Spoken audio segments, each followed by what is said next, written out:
just to see if we get some more folk joining us.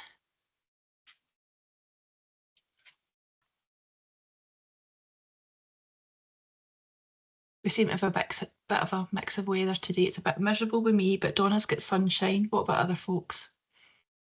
Any signs of spring yet?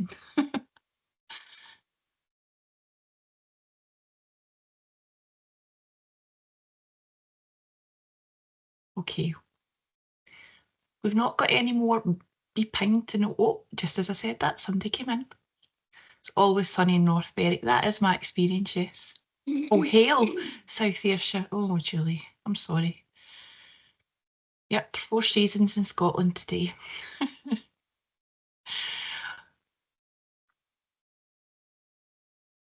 All right, folks, I think what we'll do is we've got 20 people, so I think we'll make a start if that's okay. So as I say, welcome. Folks will know that we are the Social Work Scotland Self-Directed Support Team, and we host, usually in collaboration with our many lovely partners, community of practice seminars.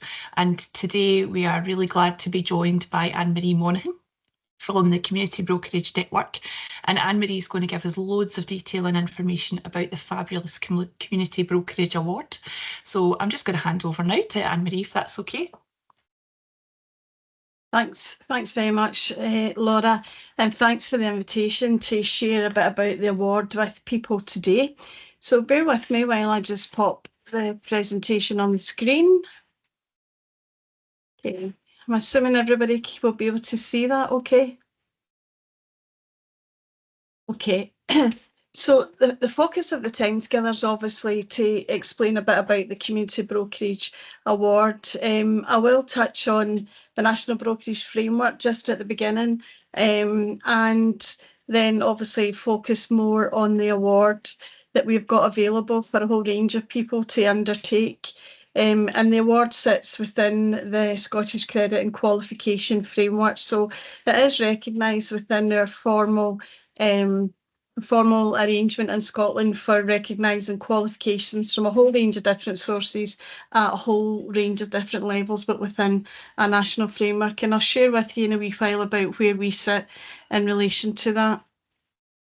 So the award is designed to develop practice skills through understanding theory, gaining knowledge, all about community brokerage and the community brokerage approach, which ideally you can then apply to your own practice. So it is about knowledge and about applying it to whatever you do and improving your practice skills. So people often ask, what is community brokerage? And this is a diagram lifted from the national framework. Basically, it's a not-for-profit model of supporting people. There are a range of models of brokerage. This is one where it's very much about supporting people and giving them the help that they need with no cost attached, so that there is no cost to the individual. Obviously, there's a cost for the project or for wherever else people are using this particular approach, but the belief and the underpinning view of it is that we do not charge people for independent support. Again, it works from a human rights perspective, and the intention is to build up the support of people themselves and their skills so that they can help each other, and we can build capacity in the community by doing that. So brokerage and community brokerage is really about building meaningful relationships with people when you're engaging with them about what can happen in terms of making their life better, whether they've got an individual budget or any of the 4 SDS options or not. And it is, good practice approach is about keeping the person at the centre of what you're doing and for them to lead what makes sense for them in their life. And like I said, whether they've got an individual budget or not. So who are community brokers? Community brokers are a whole range of people. Some people are called community brokers, and others have got different names, but often there are parts of the role that are very similar. So you may have people like community connectors or social prescribers or carers workers, or a whole range, local area coordinators, social work assistants, social workers, lots of people use all those approaches that I've described.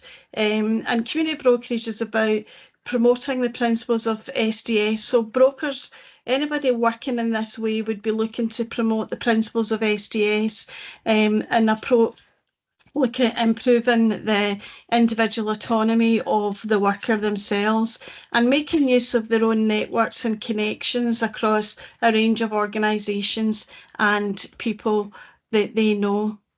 So the National Brokerage Framework is funded and endorsed by the Scottish Government as part of the improvement plan for the implementation of SDS.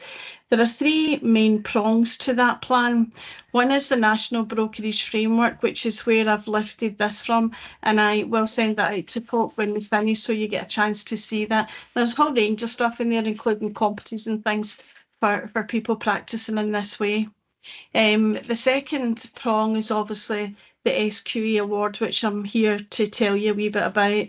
And the third one is the Approved Brokers Community of Practice. And that's for people who've completed the award or people who are practising in this kind of way. And what it is an opportunity to develop, to grow your skills, grow your experience, your knowledge and your understanding by engaging with other people some of whom have done the course, but will be working in this way, and others also who haven't done the course. But the intention is that there's somewhere that people who practice community brokerage can get together and can develop what they're doing as a group and learn from each other. So there's a lot of peer support in there, and it's used a lot by people who are working in the independent support organisations. Let me just move on to the next slide and tell you a wee bit about the award itself. As I said, the award is all done online. Prior to the pandemic, we were using City of Glasgow College for the delivery, and that was great. One of the big challenges, though, was the cost and the time involved in people getting there. So in many ways, we learned a lot from the pandemic, and we now do the course fully online. One of the huge advantages of that is that we've got people from all over Scotland. We've got people from Shetland, people from the Highlands, people from Dumfries and Galloway. So we actually were able to cover a much bigger area. So there's a lot more opportunities for folk to share what's going on in their areas. So the qualification, like I mentioned, sits within the national framework for SQA. And that is the code. So if you were to go on the Scottish Qualification Authority website, type in that code, it'll bring up the Community Brokerage Award. So the award is what they call a customised award, and it was initially developed by the Community Brokerage Network in East Ayrshire. Now, it's customised in the sense that it's about community brokerage. It's not an award that you would do across all the schools in Scotland, for example, or all the colleges in Scotland. It's specific to a particular area of work. And it was built on the experience of the work that was going on in East Ayrshire, as I mentioned, which is now going across the whole of Ayrshire, and it's now spread out. And when we first started this, people were like, brokerage, I'm not really into this and we don't really get it. There's lots of places that you turn now and you discover that brokerage is everywhere, and we've got lots of people now developing projects and using it. Not always called brokerage, but many of them are called brokerage now, and there was a time we were really worried about that. But the reason for setting this up was because at that time, there were a number of organisations from outside Scotland looking to come into Scotland and develop brokerage, and that there was a charge attached to it. And we felt we had to do something much more formal that would give what we were doing credibility compared to other organisations who would, as I say, the intention was to charge for that service. And we felt that was morally wrong, and that people should have that independent support. So we've moved the management of the ward from community brokerage that is based in Ayrshire to sit with SDS Scotland. And the reason for that is about the national reach. And therefore we've got, as I mentioned, we've got people from much wider afield and from across the whole of the country. So SDS Scotland is now the registered centre for SQA delivery. So we can deliver this award, but we could potentially deliver other awards. So there's a range of tutors involved in the delivery of the award, and they come from a range of different backgrounds. Some of them were very early candidates on the award, and others had all involved either at a national or a local level in the development and implementation of self-directed support. So they've all got very significant practice experience. So it's not about they're just teaching the theory and they don't understand what the challenges and issues are. They absolutely do. When you complete the course, it's SQA that certificates you. So you get your certificate with your 30 credit points. And 30 credit points equates to a notional 300 hours of study, which is split across 5 units. I'll tell you a wee bit about what's involved in the units, but don't be put off by that 300 hours of study, because some of what you will do will be involved, will be you involved in your work practice, reflecting on your work practice and writing about it, bringing stuff back to the group sessions, etc.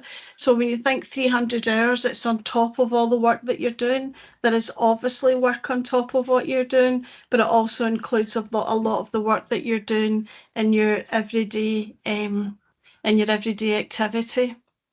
So let me just show you before we go into the units where it sits in the credit and qualification framework.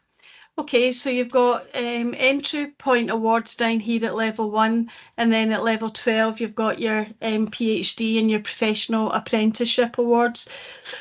So this award sits in at this level, which is on the same level as an HNC. It's not an HNC, but it is on the same level as an HNC. And you can see that it's on the same level of advanced hires. And I give you that indication so that you can see what kind of academic achievement you would be expected to operate at when you're doing the award. However, we do provide a whole range of support. There are some folk who've come on and done the course and then discovered through doing the course that they're dyslexic. There are others who have discovered that they've got other challenges, and we do provide a lot of support for individuals. And by that, we mean, you know, we've made reasonable adjustments, like altered the colour of paper. We've printed out things for people because they've got vision issues, and we do everything we can to make it possible for all those who want to participate and would be able to work at this level to do the course. These are the 5 units and some of the topics that we cover. I haven't listed all of them, but this gives you a good idea of the kind of areas that we do cover under each of the units. So Unit 1 is a very important base unit, if you like. That's the foundation for the rest of the course. While all the units stand alone, and you can, you know, opt into some of the units and not the others, we always encourage people to try and do Unit 1 before they would do any of the other units. And the reason for that is we do a bit of work on the independent living movement, the background to that, where it came from, what it's all about. We look at the legislation, the SDS legislation and the application of that, but we also look at other legislation that's impacted by the SDS legislation. So we look at Carers Act and we look at Children's Act, etc. We look at the 4 options that are available through SDS, and we really unpick them a bit and help people understand what the application of the legislation is in terms of each of the options.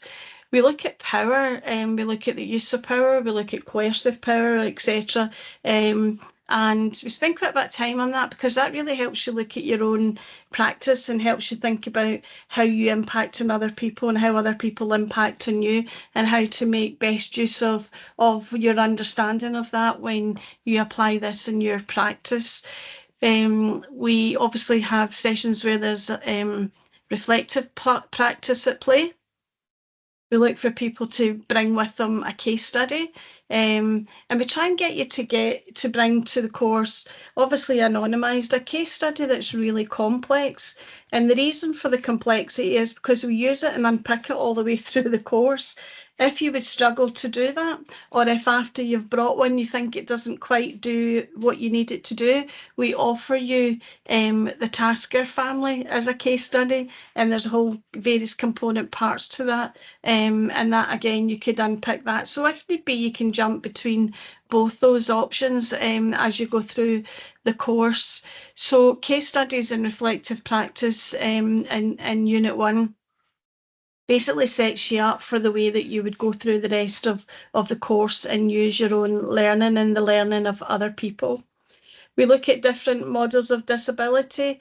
We pull on people's own experiences. We use videos, etc. And again, we just try and use a range of methods to make sure that the candidates are really into it. And people bring some of the challenges around interpretation from their own local authority areas, and then we help them unpack that. And the thing that people tell us about Unit 1 is even after Unit 1 has given them much more confidence in their own understanding, etc. In Unit 2, we look at different models of brokerage. There are a whole range of different models of brokerage, and then we obviously talk about the one that we have developed around community brokerage. We look at independent support organisations, we look at advocacy, brokerage, we also look at care management, and we look at the roles and responsibilities of different people who have different jobs and who have different requirements on them. So for example, social workers would have statutory requirements that others wouldn't. And therefore we help folk understand the difference there, and that's always really good for building really positive relationships with social workers, because we know sometimes you get a really hard time and sometimes you're doing your job and it's about other people understanding what is part of your job and where some of those boundaries are and where their own boundaries are, because they're not social workers. So we do quite a bit of work around that, and we look at conflicts of interest. We also look a lot around carer support. How can carers best be supported in this? And again, we look at the Carers Act, etc.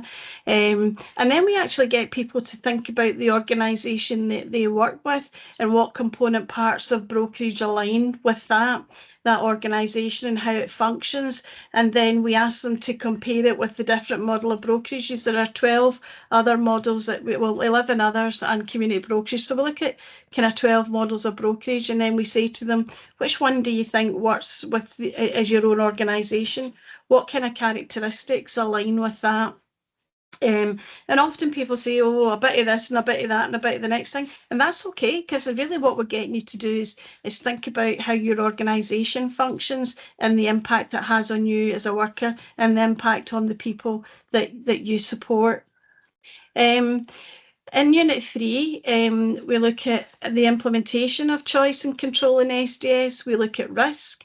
We look at the challenges around supporting people who may, for example, exhibit some risky behaviour. What do we do around mitigation for some of that? Where does responsibility lie? How do people all work together? We also look at in there things like, people's capacity, etc. But we also look at good and poor working relationships. What is it that makes a good relationship? What are the components of really good working relationships, and what are the challenges? And we ask folk to bring samples or examples of where they've worked with people and it's been very, very difficult and they've not managed to, build a relationship for whatever reason. Sometimes that could be the people that you support, and sometimes it can be people from other organisations. So we do look at some of those tensions, for example, between health and social work and health and social care, etc., and social work and social care. And it's really just trying to broaden people's understanding again. And we look at traditional models of support. We look at outcome-based models. We look at reablement. So all these kind of key kind of themes that you've maybe heard branded about. So we look at a whole range of things in Unit 3, but the most important thing is to think about where in all of these processes and systems do people actually have the choice and control, and then we look at that in terms of the legislation, and then we begin to break it down a wee bit. In Unit 4, we look at trying to support people with their own support plans, and when you're responsible for doing support plans with people, and we look at different tools that you can use, whether it's maps or paths or whatever. We also look at, we look at a whole range of tools actually, and we get people to bring tools that they use in their own organisation and share that with other people, and we kind of do a wee bit of analysis around that. Does it work? Does it give you what you need, etc.? And like I mentioned, we look at service-led options and we look at outcome-based options in terms of responses to need. And again, we look at what are the essential criteria that would need to be in a support plan or a care plan for it to be accepted. What are the key things that people often miss in the plan? And how can you make sure that when the plan that you submit is actually signed off by your manager, by social work, by whoever needs to sign it off? And we just take people through that. And again, we apply that to the legislation around the kind of flexible use of budgets and a bit of creativity, etc. in there. And then people often come back and tell us the success stories of what's been acceptable in their own areas. And they also share a lot of information about what's not been acceptable. And we try and unpick things like iPad Gate and Bicycle Gate and whatever, just so that folk can understand some of the challenges that people who are looking for support experience, but what that's like for a manager when you're trying to manage budgets, etc. So we kind of do a wee bit of work around all of that. And then we do help people understand how, the best way to cost support plans. And there are different ways that you can approach that, but we do help people understand how you can put a price to some of this if you've got a budget that you need to work with. And in the final unit, that's more about community development and brokerage. And we look at a whole range of concepts that are consistent with community development. So we look at community development itself, what it means. We look at community capacity building. What do we mean by that? We look at co-production. We look at the different characteristics of different ways of engaging people. So we might say, we're doing co-production. The question is, are you doing co-production? What does that look like? Is it engagement? Is it consultation? Is it true co-production? So we help folk understand the different ways the different methods that you can approach to, that you can use to engage people. We look at social capital, how people build social capital. What do we mean by social capital? The different component parts of what makes up good social capital, and where people need assistance to build those networks and connections. And we look at how you can best support communities to be sustainable, people themselves to be self-sufficient, self-sustaining, and communities to be as self-sustaining as possible, and how you use all the assets, etc., that are in those communities. And interestingly enough, I've got resource allocation down. That's probably best sits in there. And we look at how resources are allocated. There are three main systems that local authorities use to allocate resources, and we help folk understand what those systems look like. And there are other kind of hodgepodge arrangements, just often driven by budget availability. So we do unpick quite a lot of that. So, and again, really happy to answer some questions about that. So anybody who decided to come on the course, this is what it looks like. There's 2 weeks of online delivery.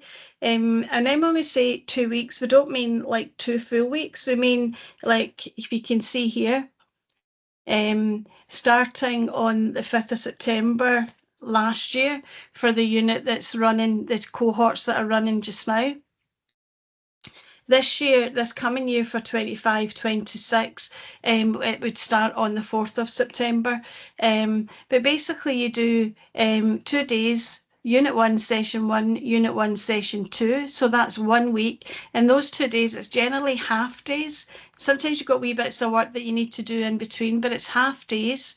And then the following week, you've got Unit 1, Session 3, Unit 1, Session 4. So each unit is made up of 4 half-day sessions.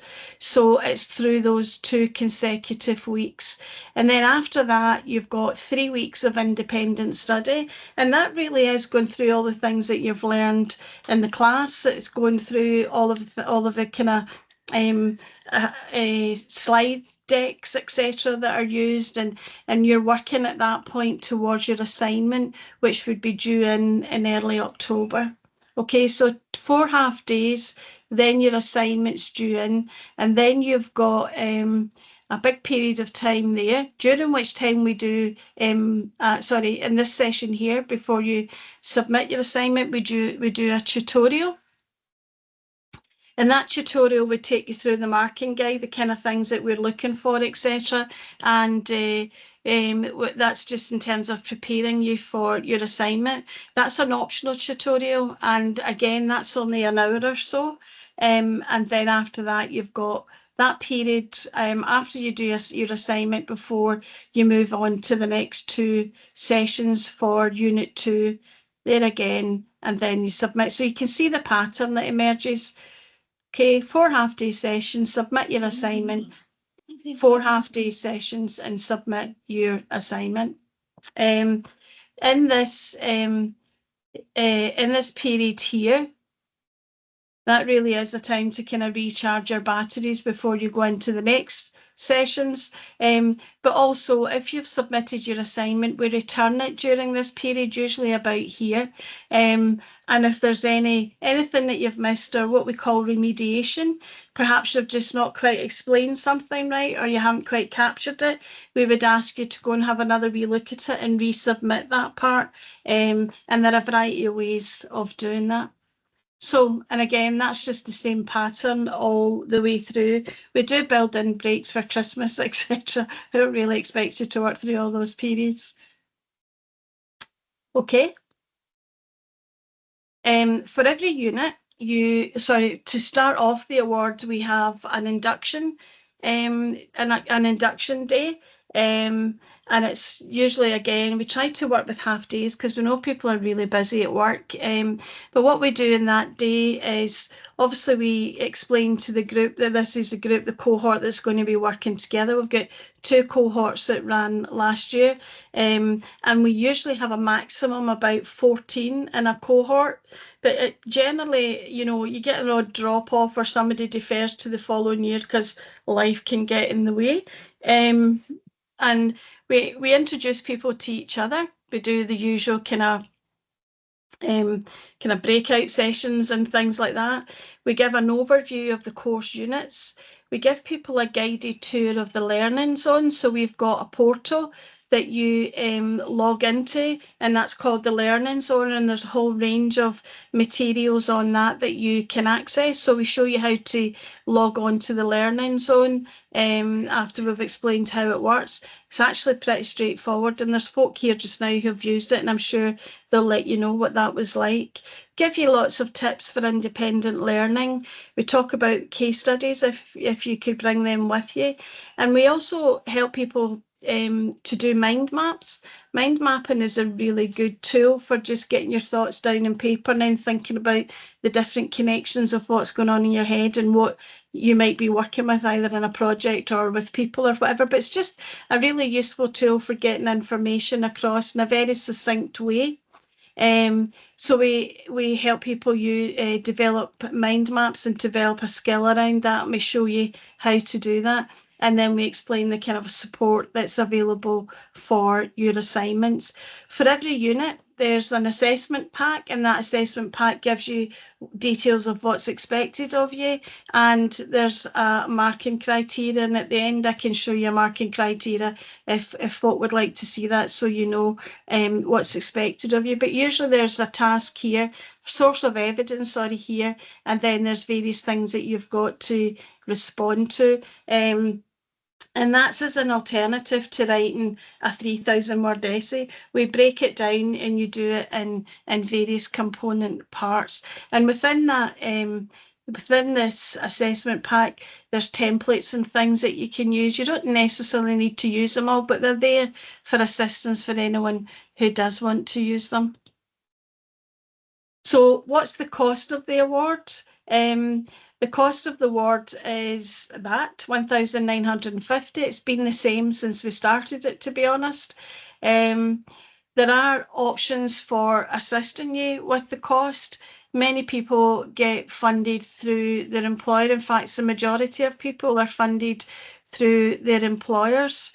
Many people who work in the Support in the Right Direction projects, for example, they're able to use parts of their funding, their training budgets, etc., towards this to put their staff through the course.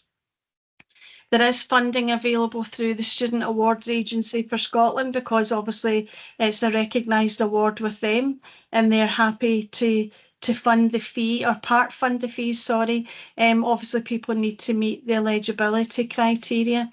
And we do have people who sometimes fund bits of it themselves. You know, you might have their work funds part, their employer funds part of it, they fund part of it, SAS funds part of it. So it could be a bit of a cocktail to get to the 1950.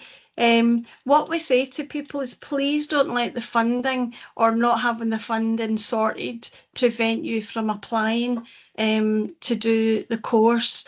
We've had conversations last year. The Scottish Government funded places up to the value of £20,000. We've got a conversation coming up with them. There are no guarantees that they will give us any money at all. And we just need to wait and see how that plays out as we move into the new financial year. So that's always a bit of uncertainty for us, and please be assured there's no profit made in that a lot of the money goes towards the registration of people with SQA. It goes towards our fees that we need to pay to SQA. We pay the internal verifier, the external verifier, the tutors, etc. So there's absolutely, not huge profits or anything being made. If there is any money left, what we usually do is use it for the following year to try and give folk who really don't have the money a wee bit of a leg up and subsidise their payment. And the people who are on the course themselves often are they could be, we've had people who have been social workers, as I say, we've had carers workers, we've had local area coordinators, we've had people from a whole range of backgrounds, got folks now who are there from housing background, because they do a lot of support of people. So, and again, just through that route, there are a whole range of different ways in which you can consider funding. We've had groups of people who've applied to the lottery through their organisation, like carers organisations. So through the Carers Coalition in Scotland, they got some lottery funding, and that subsidised a whole loads of places for them. So there are different ways, and please don't let that put you off at this stage of applying, and we'll see what we can do, if anything, to help. Okay, so I'm going to just share a wee video with you. I'll stop sharing that just now. I'm just going to share a wee video with you just now of someone who's done the course, and he'll give his view of what that was like.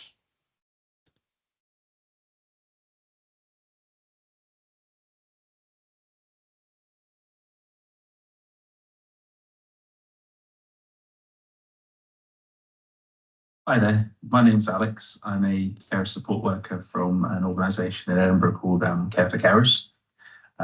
I just wanted to talk to you a little bit about the brokerage course and how I've found it and my experiences on the course itself. So I heard about the course through one of my colleagues, actually, who had been flagged up as a training opportunity for her. And she let me know a little bit about it because she thought it might be a bit more relevant to my particular role. And it certainly has been, because we often are quite involved, albeit indirectly, with carers, assisting their cared for persons to access SDS. it's a common feature in my day-to-day work, and I wasn't too confident about the process and you know, how it should be run and good practice and so on and so forth. So overall, the biggest benefit I suppose from my point of view professionally is that the course has really reinforced new learning and also clarified a few questions I had about how SDS is meant to operate, learning a bit more about the SDS Act, local authority obligation, and just how to achieve good practice, basically. And it's provided a bit of reassurance too, because, you know, often in this line of work, you do find quite challenging, emotionally charged circumstances. And it's great when you've got a little bit of extra backing to know, you know, that you can say with certainty and with some authority that this is how it's meant to be applied, and also to provide people with that kind of reassurance as well when you're saying these things with clarity. The course itself's been really well structured. The units are split up into very logical sections. After each one, we then do an assignment. There is quite a lot of work involved, but that's alleviated because the tutors are really accessible and really friendly and open to receiving any kind of questions or feedback. And even though the assignments are quite thorough, it's not so bad because you've got the learning from the sessions that directly relate to the assignments themselves. So you can really look back on your notes and previous learning to get them done, basically. So yeah, there's lots of work involved, but it's manageable thanks to the way it's been structured and paced. It's also been great meeting other professionals in Scotland and finding out a little bit about how they run things in their carer centres. That's been really useful to reflect on and to apply to my own work as well. And I think the same can be said for them. So, you know, we all do things slightly differently, but learning about each other's different ways of presenting things like adult care support plans and the support in general they provide and the types of support has been a real eye-opener and really useful. Yeah, and overall, I've really enjoyed the course. It's been refreshing. It's been reassuring, and it's been really great. I've enjoyed it. As I say, quite a lot of work involved. I mean, I've managed to do it by completing the assignments in the evenings. But as I say, you've got a lot of support there, and the team at Community Brokerage Scotland with the tutors and all the other staff involved are fantastic. All of the tutors. So yeah, go for it and good luck.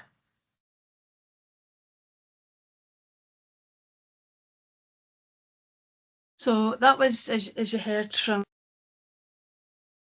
carer support worker who did the course. We've got a whole range of those wee videos that we'll just been getting out on social media, etc., so that folk can get an idea. So the last two slides here will just tell you a wee bit about the difference it's made for people. Obviously, I touched on the fact that the approved brokers community of practice has been set up. Alec talked about it. Every feedback session that we do and every report that we have done, because we do an evaluation halfway and then we do an evaluation at the end, everyone tells us about the improvement in their own confidence and about the improvement in their practice, and they're able to understand themselves what brokerage is and how their role fits into that whole approach. Several people have gone on and done other things. We've got folk who've gone on, you know, they've maybe done the award, haven't been able to study or anything for many years, and then suddenly they think, I can do this, and they've gone on and done courses at the university, at the Open University, etc., and that's always really encouraging. And others have gone on and done counselling courses and things.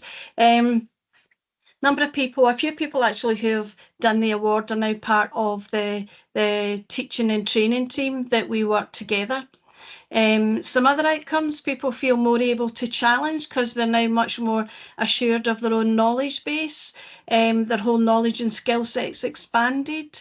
they've got stronger connections with other people, and they've got real, there is a real increase in the independent support for people who need it, and it's got a direct and positive impact, obviously, on the people receiving support and community brokerage, because people are much more comfortable in what they do.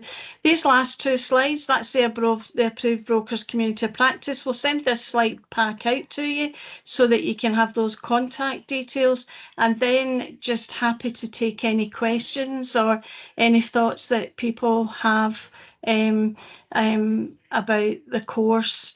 The sessions that we deliver are all recorded so that you can go back and look at them if there's anything that you've not quite captured or caught up with in the class. So, but I'm really happy to take any questions or anything from people. Thank you very much, Anne-Marie. That was a great tour around the all things community brokerage, but mostly the award. Yeah, as Anne-Marie says, folk got questions. Now's the time to ask and dig in a bit more.